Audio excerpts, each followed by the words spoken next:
Larissa Oliveira, o Supremo Tribunal Federal não é unânime. Não é unânime? Nós vimos 2 episódios de discordâncias nos últimos dias. Primeiro, uma discordância sobre um processo entre Luiz Roberto Barroso e Luiz Fux, e depois uma discordância pública em um evento em São Paulo entre o ministro Alexandre de Moraes e o ministro André Mendonça. Mas uma coisa é você falar nos bastidores, outra coisa é você falar em público, porque o espírito de corpo se levanta. E, nesse caso, o ministro decano da Suprema Corte não poderia falar diferente no momento em que a Suprema Corte tem sofrido críticas em relação à postura sobre Jair Bolsonaro. Pois é, né, Uribe? A gente vê aí no Supremo Tribunal Federal muitas demonstrações sucessivas de unidade em relação aos processos que estão a cargo do ministro Alexandre de Moraes. Apesar de, como você disse nos bastidores, a gente ouve com frequência que há, eventualmente, uma ou outra crítica. Mas aí não é uma questão de puro corporativismo do Supremo Tribunal Federal, dos ministros passarem pano um para o outro. Não é disso que a gente está falando. As divergências podem existir no entendimento, no olhar em relação a um determinado fato, isso é natural, e não significar que o ministro, na hora de votar, vá ter uma posição distinta. A gente sabe que há ministros que foram indicados pelo ex-presidente Jair Bolsonaro e que entendem que talvez haja excessos em determinadas frentes, tem uma opinião jurídica diferente da do ministro Alexandre de Moraes.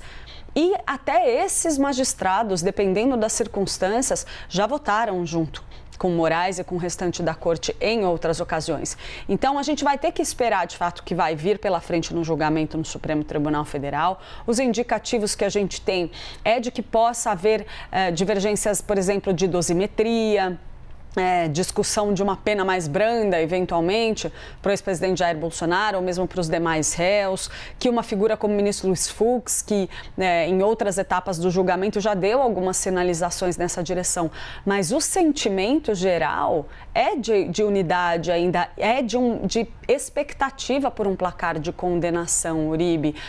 E no fim do dia, é isso o que mais pesa para o ex-presidente da República e para o seu grupo político. Então, é claro que a gente sempre vai ter em um tribunal plural, que está ali composto por ministros indicados por diferentes presidentes da República, pertencentes a diferentes grupos políticos, algum nível de mudança, de diferença de opiniões. Isso é absolutamente natural. É parte do conceito todo de um colegiado. Então, imaginar que o Supremo tem que pensar de maneira homogênea, quase pasteurizada, é apequenar a riqueza do colegiado como instrumento jurídico. Agora, por enquanto, vamos ver o que vem pela frente. O que a gente ouve é que está tudo caminhando para condenação. E aí, muito provavelmente, a gente vai ter cada vez mais ministros fazendo algum tipo de manifestação relacionada a esse assunto de maneira mais pública, como faz o ministro Gilmar Mendes. Essa é uma característica pessoal do ministro Gilmar, ele que é bastante aberto à imprensa, fala bastante, dá muitas declarações, muitos magistrados não são como ele, talvez até passem a sê-lo depois do julgamento. Vamos esperar para ver.